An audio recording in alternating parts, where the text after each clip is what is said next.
ఇప్పుడు junior inter Sanskrit విద్యార్థులకు 12, 13 ప్రశ్నలలో ఉన్న ఐదవ ఆప్షన్ అయిన అయవాయావ సంధి గురించి చెప్పుకుంటున్నాం. అయవాయావ సంధికి సూత్రం ఏమిటి అంటే ఏచో యవా యావహ. అంటే పూర్వపదం చివర ఏచ్చులు ఉన్నప్పుడు, ఏచ్చులు అంటే మహేశ్వర సూత్ర ప్రకారంగా ఏచ్చులను ఏ, ఓ, ఐ అవులుగా చెప్పుకోవచ్చు. ఏ, ఓ, ఐ అవులనే ఏచ్చుల కంటే అచ్చుపరమైనట్లయితే, అచ్చులంటే ఆ దగ్గర నుంచి అవు వరకు ఉన్నటువంటి అచ్చులు ఏవి పరంగా ఉన్నప్పటికీ కూడా ఈ ఏచ్చులు అనేటటువంటి వరుసగా ఐ, ఔ, ఆయ్, ఆవులుగా మారతాయి. ఇప్పుడు ఉదాహరణలు చూద్దాం. హరే ప్లస్ ఏ హరయే.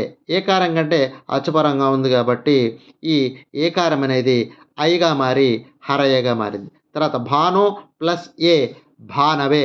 ఓకారం కంటే అచ్చుపరంగా ఉంది కాబట్టి ఓకారము అవుగా మారి దానికి ఏ కలిసినట్లయితే భానవే అని మారుతుంది. తర్వాత గై ప్లస్ అకహ గాయకః.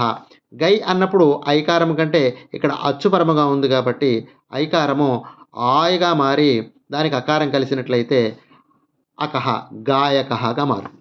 తర్వాత పౌ ప్లస్ అకహ పావకః. ఔకారం కంటే అచ్చు కనుక పరమైనట్లయితే ఔకారము ఆవుగా మారుతుంది. అప్పుడు అకారం కలిసినట్లయితే వకహ పావకః. మళ్ళా ఉదాహరణలు చూద్దాము. హరే ప్లస్ ఏ హరయే. భానో ప్లస్ ఏ భానవే. గై ప్లస్ అకహ గాయకః.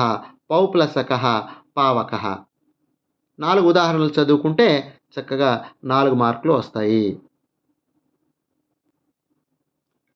తర్వాత పూర్వరూప సంధి. పూర్వరూప సంధికి ఉదాహరణలు వరుసగా ఇందులో 5 ఇవ్వడం జరిగిందండి. ఈ 5 కూడా ఒకటి కలిపి ఒకటి విభజించి 12, 13 ప్రశ్నలోకి రావడం జరుగుతుంది.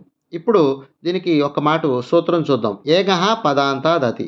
అంటే అర్థం ఏంటంటే పూర్వపదం చివర ఏకారము కానీ ఓకారము కానీ ఉండి దానికంటే హ్రస్వమైన ఆకారము దీన్ని అత్ అంటారు. ఈ అత్ కనుక పరమైనట్లయితే ఏకార ఓకారముల కంటే పరమైనటువంటి అత్తుకు లోపము వస్తుంది.